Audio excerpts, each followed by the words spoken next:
Espera, Pablo. Espera que lo desmonta, ¿eh? Hola.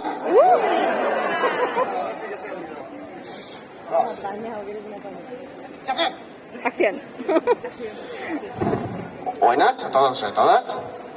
Soy Pablo Ávila. Quiero deciros que para mí el autismo es mi manera de vivir, de ser feliz y de divertirme.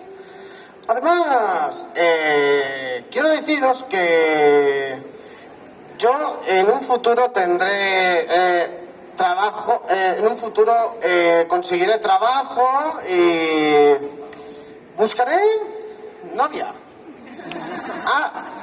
Y otra cosa, chicos, antes de nada, os quiero presentaros a Ana Bea, a Diego, a Marta y a Adri.